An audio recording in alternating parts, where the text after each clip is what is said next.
Pushkin.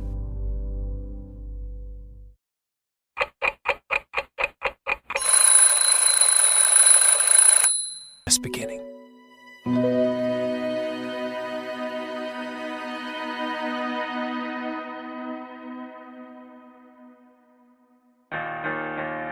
Bags. Everyone wanted someday to become lawyers. Except us. We were there in the name of science. We have to go. Yeah. It's all been very traumatic and stressful.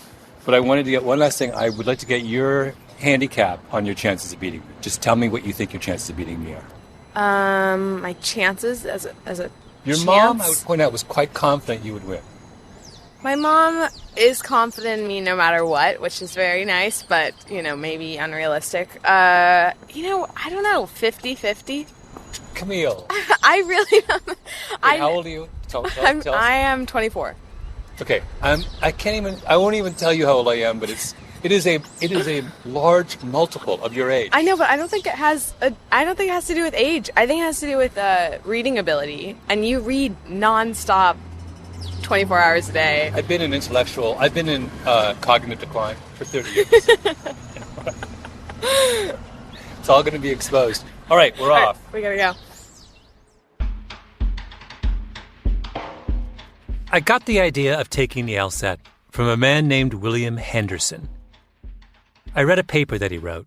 It was on my favorite website, SSRN, which is where academics from around the world post their papers and they get ranked. If you're a regular listener to this podcast, you'll know how genius I think SSRN is. Anyway, this paper was called The LSAT, Law School Exams and Meritocracy, the surprising and under-theorized role of test-taking speed. Anything with the words surprising and under-theorized in the title, of course, is going to be catnip for me. So I read it. Then I read it again. Then I had to meet him. So just a little bit of background here. I didn't go to law school until I was 35. And so I had a whole career before then. What were you doing before you became a lawyer? I was a firefighter paramedic. I was a union rep for a suburban Cleveland fire department. I did that for 9 years. And as I kid people, and remember I'm kidding, as I went to law school because of those bastard management attorneys. Henderson goes to law school. After that, he gets a clerkship with a judge. And one day, he's in the shower and a thought occurs to him. Wait, what was the aha in the shower? The specific aha was what? Was, my God, the two most time-pressured things I've ever done in my life is taking the LSAT and these damn law school exams. He had been a firefighter paramedic. He had raced through the streets of Cleveland to save people on the brink of death. And the most time pressure he'd ever felt was taking the LSAT to get into law school and then taking the exams once he got there. I can remember taking Cass Sunstein's elements exam my first year of law school. It was a 2-hour exam. Cass Sunstein used to teach at the University of Chicago, which is where Henderson went to law school. He's a genius. He asks the kind of questions that you can spend months, years thinking about. But his exam?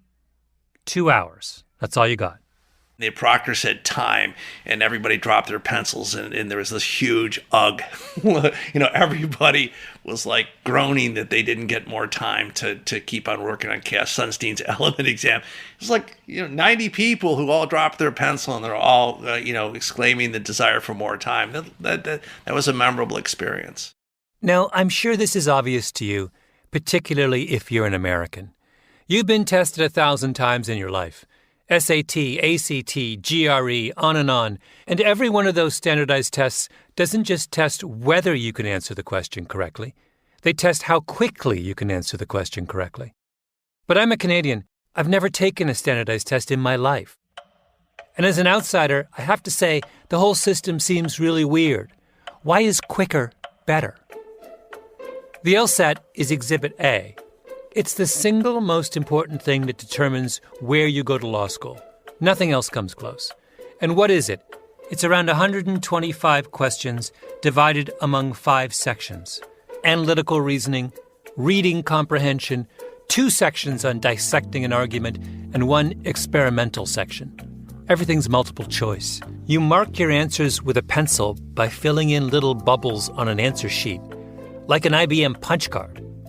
A perfect score is 180, and if you're a super go-getter, you cannot score below 175, because then you can't get into Harvard, and if you can't get into Harvard, you're never going to get an offer from a big law firm or get a Supreme Court clerkship.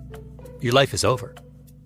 Everything, the country club, the BMW, the multiple cases of 2,000 Chateau Lafite Rothschild, it hinges on those 5 sections.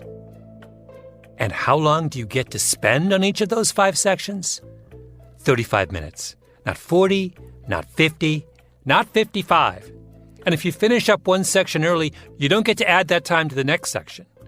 When we decide who is smart enough to be a lawyer, we use a stopwatch. So that was William Henderson's question. What does putting that 35-minute time limit on a cognitive test like the LSAT do?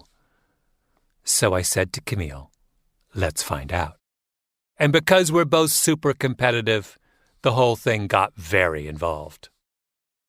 The first thing I would like to do is to understand on a very, very granular level what time pressure means for the way people take the test, the strategies they use, the kinds of mistakes they make. Everyone told me that there was no way I could do well on the LSAT without getting some coaching. So I went to one of the top new educational technology startups in America, a company in New York called Noodle, started by John Katzman, who, before this, was one of the founders of the famous Princeton Review test prep company. I sat down with Katzman and 2 of his top people in a big loft building on Union Square in Manhattan. Katzman, Fritz Stewart, and Dan Edmonds. No, but I am very anxious. Other than pride. I am very anxious not to lose to Camille. So I thought I would go. Was she born in the U.S. or in the UK? Oh, she's went to a fancy school. Like, this is seriously intelligent woman. Like, but I'm saying, U.S. or UK? U.S. Okay, you have a problem. Because she came up through a system of... Oh, great. I'm too old, and I'm from the wrong country. It was not an encouraging start. I've done things under time pressure before, of course. I've written newspaper stories on deadline. I wrote exams in college. In those cases, though, the task required me to be me, only with a sense of urgency. But the first thing the Noodle guys told me was, the LSAT didn't require me to be me. It required me to be someone else. A lot of it is about helping people understand they don't get to do this at a comfortable speed. That's Dan Edmonds. Right? In order to finish these sections, you have to do it at a speed that's a little uncomfortable. Which means you have to hone your instincts by the test rules, not by your rules. What does it mean to read at an uncomfortable speed? For me, it means that if there's something, like in a reading comprehension passage, if I hit a paragraph that I don't fully understand, I don't get to go back and reread it. I just kind of have to accept the parts that I understand and move on. The Noodle guys approach the LSAT like pathologists approach a cadaver. For me, I'm like, all right, I didn't get that, but if a question asks about it, I will go back. But it doesn't bother me as long as I understand the topic sentence of the paragraph and the overall thrust of the author's argument. If I miss a few details here and there, or even a chunk of the argument, I'm like, all right, fine, who cares? I'll go dig it out exactly when I need to. Wait, it's okay to miss a chunk of the argument? So I don't even aim for a level of what we would normally call comprehension in my first read. I am out to process the information, not understand it. I don't get any points for understanding it. I get points for bubbling in the right question. I imagine that when you read, there are lots of moments where you sort of, oh, that's an interesting point, and you sort of pause and you think and you let your mind meander a little bit. There's no meander time on the LSAT. There's no digression time. Meander and digression are my whole MO. That's what I do for a living. Where do you think this podcast comes from? So then John Katzman gave me a sample question. What I would have you do is read this, and then for each of these questions, tell me the 2 stupidest answers. 2 stupidest? Yes. Okay. The 2 answer choices that you know are wrong. Whoa. This is one. That's what I'm saying. You can't read this on a podcast. No, I can't. The passage was 600 words. It seemed longer. I've just been told that I don't need to understand it. I don't need to comprehend it. It's okay if I miss chunks of it. In other words, I'm supposed to read it without reading it. And as I sit there, puzzling about this, the three of them debate right in front of me how long this reading without reading should take. John said a minute. Fritz said 3, tops. Dan said, it depends on the person who's reading. The only thing they all agreed on was that I had to hurry. Fly, get the bones of the argument, and now feel free to spend the time on the question itself. And again, all you're trying to do is tell me the 2 worst answers. 2 worst answers. Can one of you time me on your phone? Sure. Just so, this is on page 142. Ready? All ready? Yep. Go. Okay. I read it out loud because I thought maybe that would help. Researcher. People who participate in opinion surveys often give answers they believe the opinion surveyor wants to hear. And it's for this reason that some opinion surveys do not reflect the actual views of those being surveyed. However, in well-constructed surveys, the questions are worded so as to provide respondents with no indication of which answers the surveyor might expect. After the passage, there were multiple sets of questions to test my understanding of what I had just not read. There were pages of them. So if a survey is well constructed, survey respondents' desire to meet surveyors' expectations has no effect on the survey's results. The reasoning in the researcher's argument is questionable in that the argument overlooks the possibility that. Then I'm going to say A and B are... Just cross them out and move on to the next one. Okay. Those are the worst. Not they're wrong. Yeah. They're the worst answers. The clock is ticking. Oh, this is such a brutal passage, John. You're cruel. Jesus. Bananas. What am I at, time-wise? This is what they meant when they talked about uncomfortable reading. I was being forced into a kind of altered, frenzied state. The word they used was breathless. You should be a little breathless, they said. I was breathless. I kept asking, how much time has passed? They'd tell me. My heart would accelerate. I started to panic. Okay. I have no idea what I did. Great. Timing on that, 7 minutes 20. So this section is how long? In minutes? 35 minutes. 35 minutes. And we just did 1, 2, 3, 4, 5, 6, 7 questions. You would have had, say, 10 minutes. Mm-hmm. Yeah. But I haven't picked any right answers yet. But you've done all the hard work. And that was 4.5? 7.5. 7.5. 7:20. So you're tight. Oh man, I'm toast. But no, you're not toast. Oh, I'm toast. We did another question. I was convinced the answer was B. It was C. I could feel Harvard slipping away. Great. Thank you. What do you guys think my odds are of beating Camille? Do you want the honest answer? Or I want the honest answer. I think you're in real trouble, buddy. She's got the advantage. And there was Camille with like a death stare in her eyes, ruthlessly dispatching question after question. Then I looked around some more and saw all these kids half my age, beavering away, full of purpose, because all you Americans apparently accept as gospel this idea that the smart person is not the person who gets the right answer. The smart person is the person who gets the right answer the quickest. Mercifully, it ended. At 1:30, Camille and I stumbled outside into the sunshine, clutching our plastic baggies. Our producer, Jacob Smith, was waiting. We had no idea some people wanted to be lawyers. First of all, that was a shock. Camille cheated because she packed we had to have these plastic bags. She packed my plastic bag for me, but she gave herself like apples and like really, really nutritious snacks.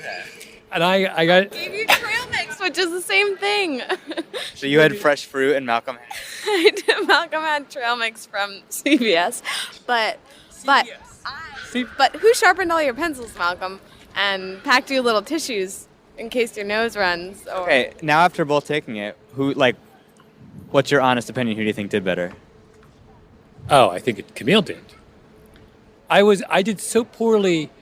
I was fine, and I got really cocky. And then I hit the logic games, and basically I think I got 0 right. I had no idea what to do. I sat there, and I was like in a state of complete panic. I was untested until this moment. Now I have been tested. America has taken its measure of me, and it's pretty humbling experience. Why do Americans do this to themselves? Do they play Scrabble with a stopwatch? In literature class, do they get extra points for reading Tolstoy's War and Peace overnight? Is there an Oscar that goes out every year to the movie that got shot the quickest? I really don't get it. Okay, time to meander and digress. I became a grandmaster at 15. So I think I became an IM right after I turned 13, and I was a grandmaster at 15. So that was very, very good at the time. That's Hikaru Nakamura. Grew up in Westchester County, outside New York City. He's in his early 30s, although he looks about half that age. He's one of the best chess players in the world. How much chess were you playing as a kid? Pretty much all the time. So I was playing at the Marshall at least, I would say, 2 or 3 days every single week. And then I would also be playing Blitz on the Internet Chess Club, I would say at least 5 to 6 hours every single day. Years ago, I met Magnus Carlsen, who is the greatest chess player in the world, and I asked him how much he used a chessboard versus how much he just worked through chess positions in his mind. And he said, "Oh, I practice mostly in my mind. In fact, I'm working on an opening right now." Hikaru Nakamura is a little like that. He's incredibly gracious and humble, but even when he's giving you what seems like his full attention, you get the feeling that there's a whole separate part of his brain breaking down a Bobby Fischer match from the early 1970s. The first thing I did after my disaster with the LSAT was call up Hikaru. But I didn't want to talk to him about chess.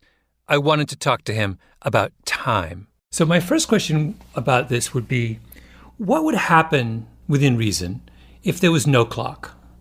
How does the way that you approach a game of chess change if I remove the time constraint entirely?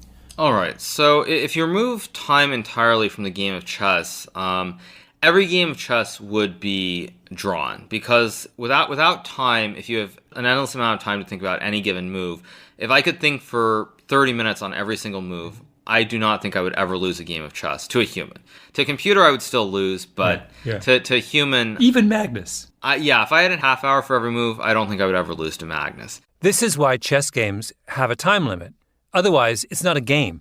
Tournaments would go on for months, and everyone would end up tied for first. It would be like Little League. Everyone would get a participation trophy. So, there's classical chess, which is the kind played at the World Championships. Classical allots 90 minutes for the first 40 moves, then 30 minutes for the rest of the game. Winning at classical chess involves calculation, working through many possible scenarios before deciding on a move. Then there's blitz chess. That's what Hikaru was playing for 5 or 6 hours a day growing up. In blitz, each player gets 5 minutes for the whole game. When you play blitz chess, it very much becomes about finding moves that look good, that are not blunders, that you can play almost instantly where you use a couple of seconds. In classical, how many moves would you go deep? It normally would be about 5 to 6 moves and about 3 or 4 branches. It's a fantastically complex mental exercise. Yes, very much. I mean, it's probably at least, I would say, close to 100 different permutations of moves or sequences that you're looking at for every single move. Yeah. In blitz, we've truncated that process. Right. Everything about blitz and classical is the same. Same pieces, same board, same players, same choreographed openings. But the time limits are different. And what happens when you tinker with the time limit? You get a completely different set of results.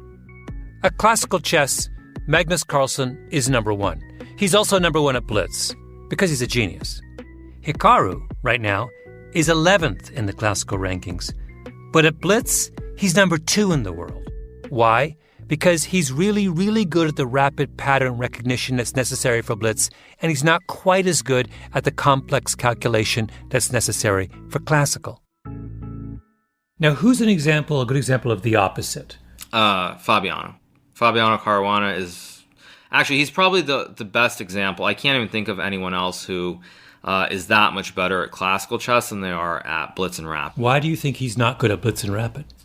I think with Fabiano, it's the other way. He's very, very good at calculations. So when he gets positions, he's very good at calculating and understanding what the possibilities are with more time. Whereas when he doesn't have time to calculate the long sequences all the way through, his intuition has to take over, and his intuition and natural feel are not as good as everyone else. Fabiano is a tortoise, slow and steady. Hikaru is a hare, ears back, speedy. You construct your chess that favors the tortoise, or you construct your chess so that it favors hares. I think you can see where I'm going with this. If we had a blitz tournament for the World Championship, in 2 months, where would you put your odds of winning?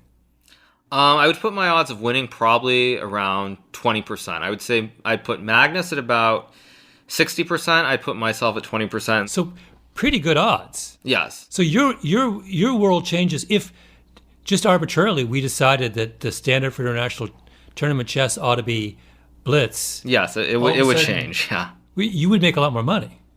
Probably, yes. Wait, there's a third variation. Bullet chess. In bullet, you get 1 minute for the whole game, and Hikaru is the king of bullet. Are you better than Magnus at bullet? At bullet, yes. At bullet, yes. Why now? So why wouldn't Magnus, if he's so serenely superior at all the other kinds of chess, why can't he beat you at bullet?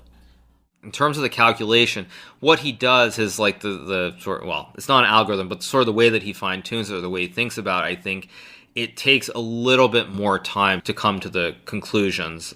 What strikes me is that the chess hierarchy, the formal chess hierarchy, is an arbitrary function of the amount of time we have decided to spend on a chess match. Mm-hmm. Right? Yes. Like I said, I think you can see where I'm going with this.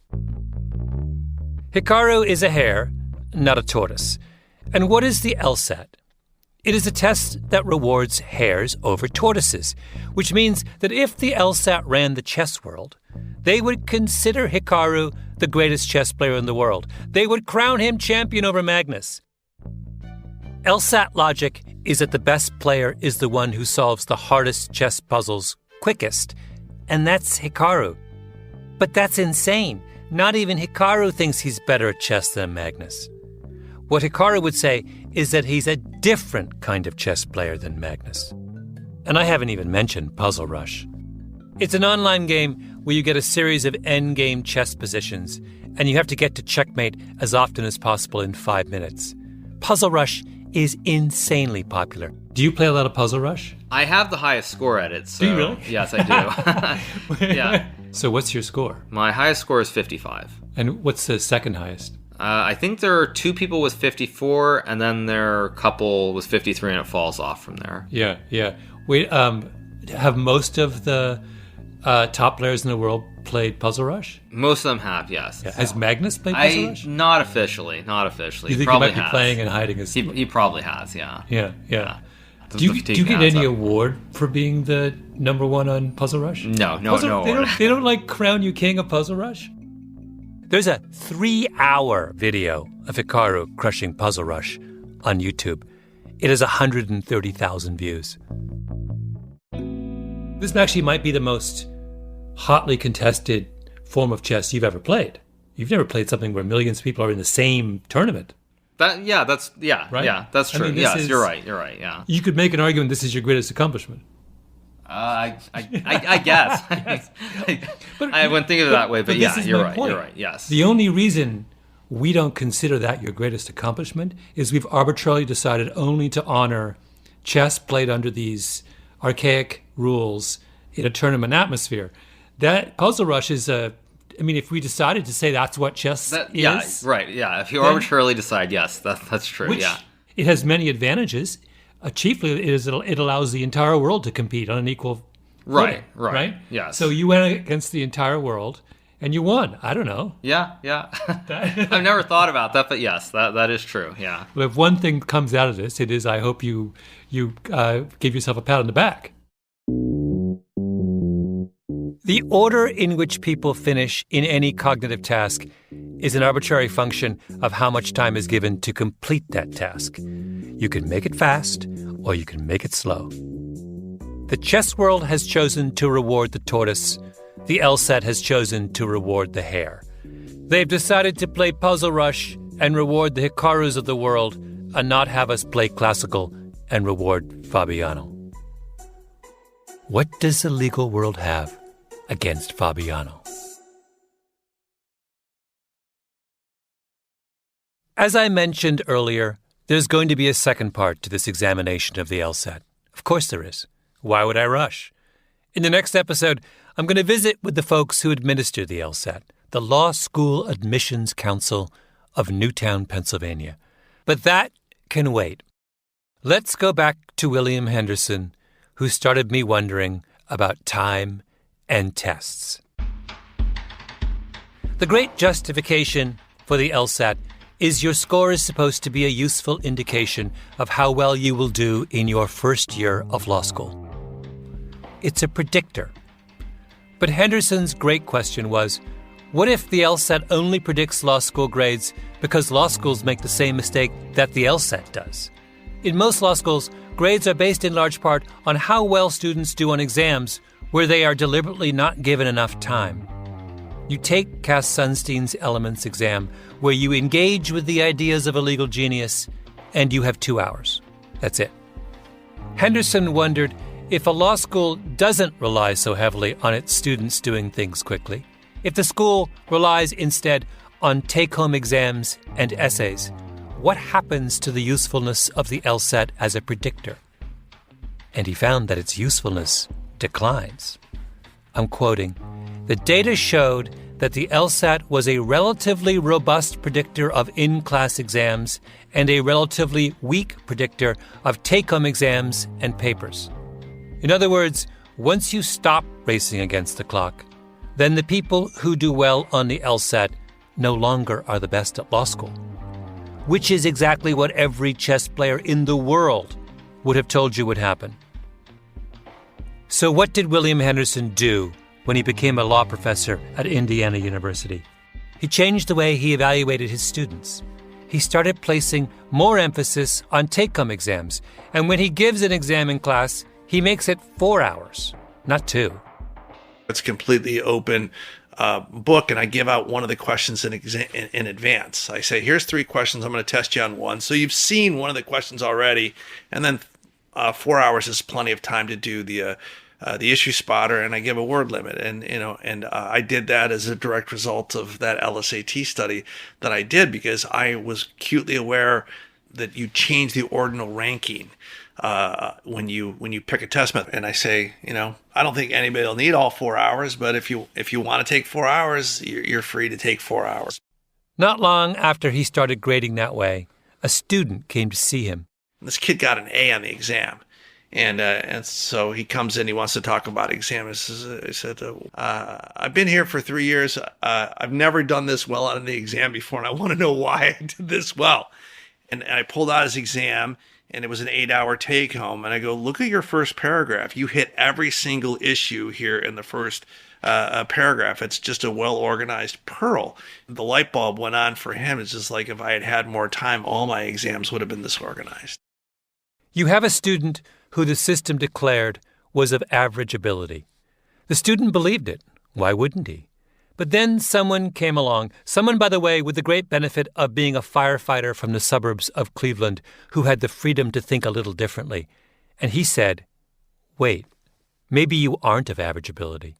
Maybe you only think you're average because we have chosen an arbitrary system to evaluate your ability that makes you look average. You are Fabiano, and we have been making you play Puzzle Rush. I know what you're thinking. Yeah. But who won between you and Camille? Who got the higher score in the LSAT? No! Stop racing ahead. You are engaged in uncomfortable listening. You'll have to wait until the next episode. What I want you to think about is that student of William Henderson's and his miraculous revelation that he really was a good student after all. There are a ton of tortoises like him out there. Not just taking the LSAT and sitting in law school classrooms, but competing for places at any number of schools and professions that have decided to tell their applicants whether they are or are not any good. And what I don't understand is how the hares got to set the rules. I thought the whole point of the story of the tortoise and the hare was that the tortoise won. Clearly, the kind of person who is most disadvantaged by this system is the tortoise. I realized after my experience with the Noodle Guys and my time with Hikaru that I'm on the side of the tortoise. I feel for the tortoise. I might be a tortoise. I come from tortoises. And we've all met tortoises in our lives. Yeah. Who will not... My mother is a little bit of a tortoise. She will not be rushed under any circumstances. She does not make mistakes. She goes over things 5 times to make sure that they're perfect. Yeah. She is ideal for a certain kind of work. She'd have a problem with the LSAT. She would say, "Why are you rushing me?" And she would, and she wouldn't finish. And she would never guess. She can't guess. She's incapable of guessing. So my mom could never... The profession is putting up a barrier to my mom. You put a stopwatch on thinking. Whatever. You rigged a system so Camille wins. Fine. But when you go after the Gladwells, then it's personal.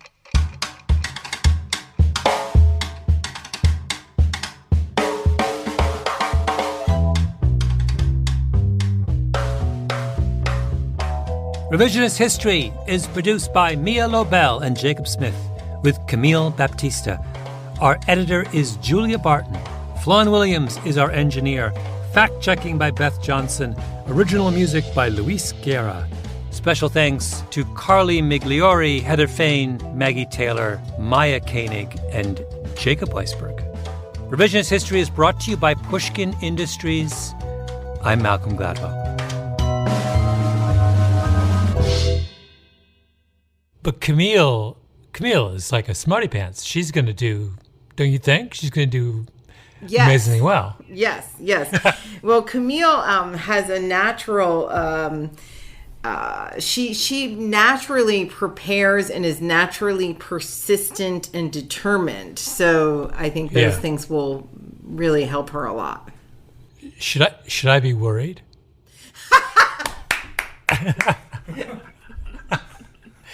I think you should be worried. I think you should be worried. Yep.